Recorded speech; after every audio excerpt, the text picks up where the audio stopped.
Salut à tous. Alors, vous aimez la viande et le poisson? Bah c'est dommage, parce qu'aujourd'hui on regarde Salade de points.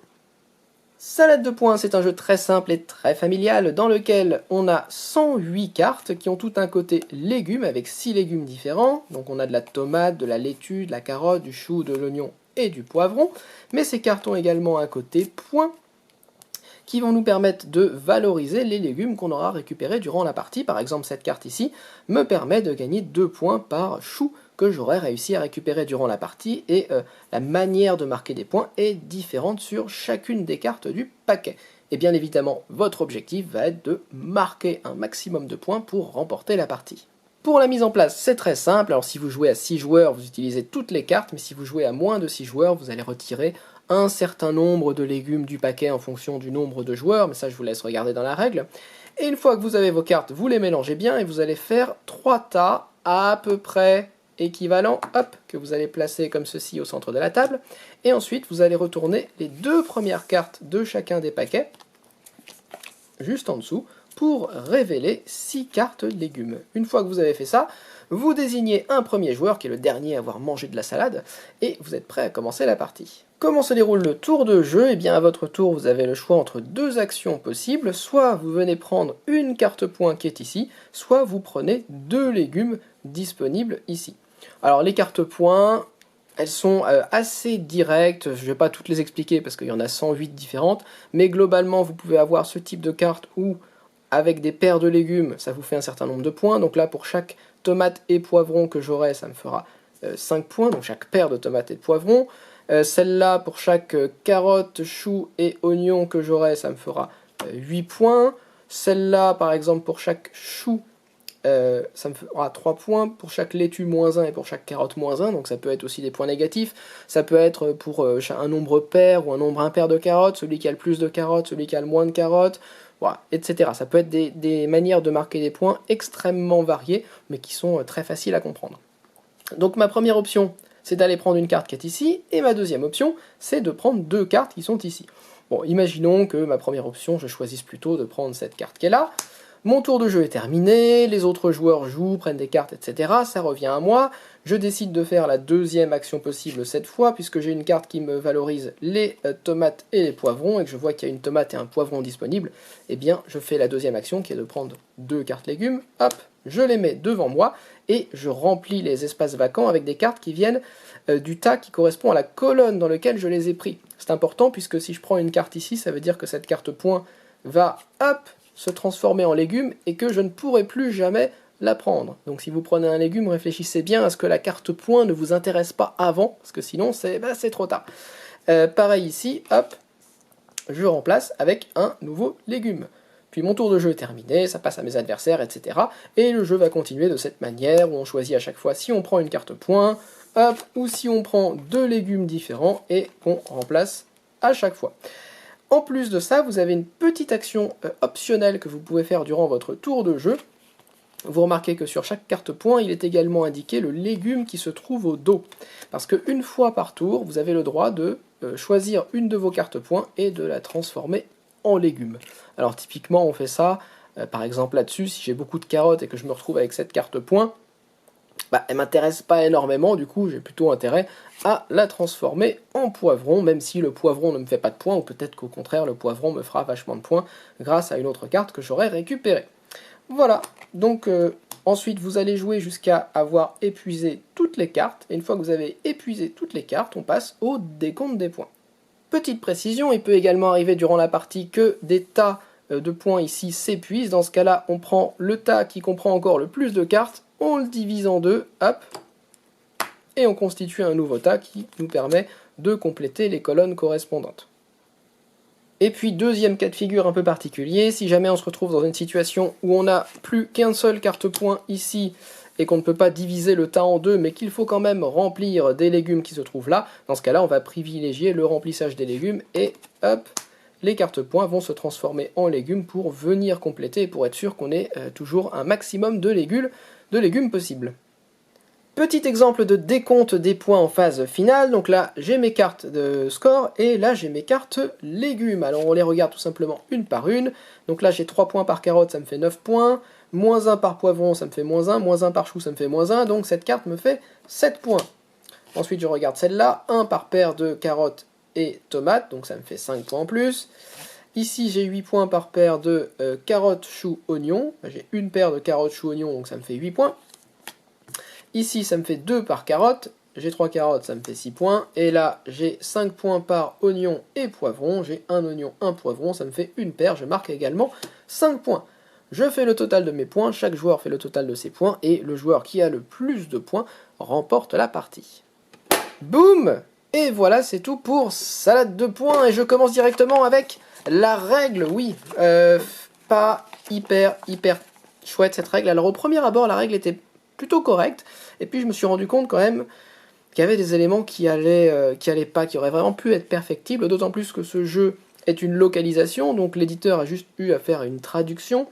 Et je suis aussi allé voir sur des forums anglophones pour certains points de règle, et je me suis rendu compte que les questions qui se posent avec la règle en français se posaient déjà avec la règle en anglais. Donc ils auraient peut-être pu profiter de l'expérience et des lacunes de la règle en anglais pour faire une règle en français un petit peu plus correcte. Vous allez me dire, oui, mais c'est un jeu familial, voilà, on veut pas surcharger les gens avec des règles, etc. Bien sûr, mais c'est pas une raison. Plus le jeu est simple, plus pour moi c'est impardonnable d'avoir des lacunes dans les règles. Quand on a un très gros jeu, très compliqué, que de temps en temps il y a un exemple qui soit un petit peu foireux, quelque chose qui fonctionne pas, je peux le comprendre, c'est difficile à relire, les éditeurs sont pas toujours très nombreux à faire ça, ils n'ont pas trop de temps, bon, pourquoi pas. Mais sur un petit jeu très simple comme ça, et sur des questions qui se posent à chacune des parties, pour moi ça finit par être pénible. Surtout que, bien sûr, les gens jouent pour s'amuser. Mais quand vous avez une règle qui peut vous faire gagner ou perdre juste parce qu'on décide de faire comme ci ou comme ça, parce que c'est pas dit clairement dans la règle ce qu'il faut faire exactement, ça peut devenir un petit peu frustrant. Bien sûr, on peut refaire une deuxième partie, le jeu est très rapide, il est très fluide, il a plein de qualités, je vais y venir. Mais voilà, perdre le jeu parce qu'il y a un point de règle qui est pas clair et du coup on dit bon bah on va faire comme ça, et en fait ça vous avantage pas, ça peut être énervant au bout de 15 minutes si on est joueur et qu'on a envie de gagner. Voilà. Ça ne m'est pas arrivé, mais c'est quelque chose qu'il faut prendre en compte. Typiquement, ce qui n'est pas très clair, je le dis rapidement, mais là, sur la mise en place, combien de légumes on utilise pour pour le nombre de joueurs. C'est un petit peu idiot de mettre, pour 2 joueurs, retirer 12 cartes de chaque légume. Alors je comprends bien que c'est pour le parallélisme, ils mettent à chaque fois retirer.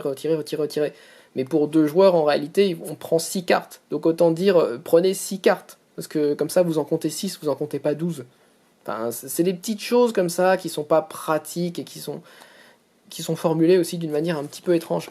Et puis l'autre règle que j'ai expliquée d'ailleurs dans la vidéo, mais qui n'est pas précisée dans la règle, et j'ai trouvé ça sur un forum anglophone, typiquement c'est la règle de est-ce que les légumes priment sur les cartes points ou non, quand vous vous retrouvez dans cette situation où il manque des légumes mais où il reste des cartes points mais qui ne sont pas dans les bonnes colonnes, est-ce qu'on remplit les colonnes dans lesquelles il manque des légumes, ou on se laisse les cartes points en haut de leur propre colonne, tant qu'il ne faut pas remplir ces colonnes avec des légumes.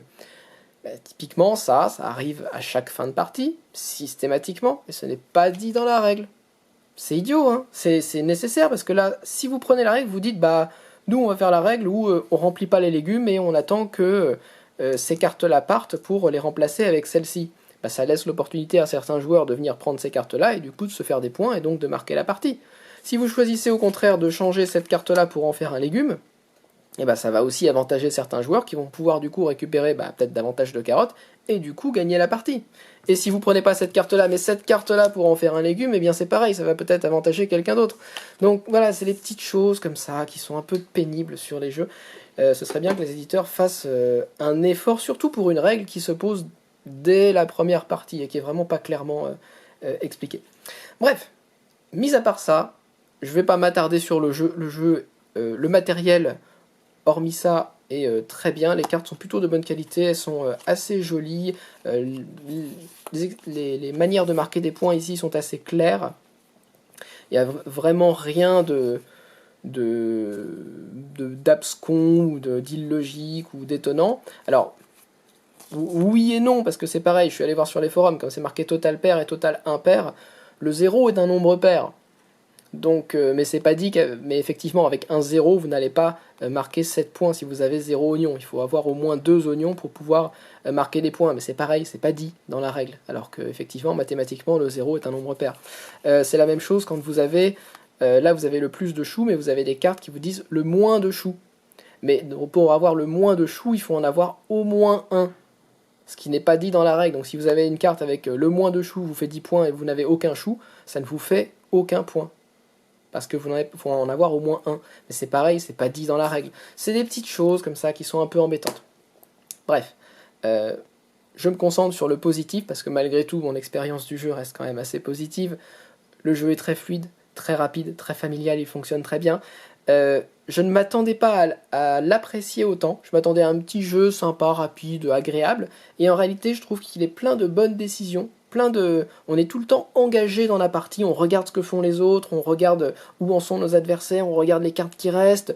C'est un petit peu comme dans les Aventuriers du Rail. Quand vous avez peur que quelqu'un vienne mettre un wagon juste à l'endroit où vous devez absolument vous placer pour gagner vos points.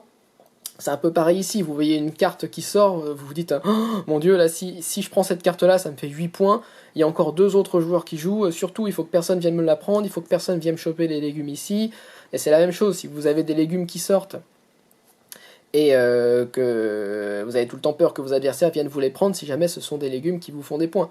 Et du coup évidemment, le jeu quand vous jouez avec peu de joueurs notamment, il me semble, a tendance à être un petit peu méchant, parce que c'est facile de voir ce dont vos adversaires ont besoin, c'est facile de les en priver.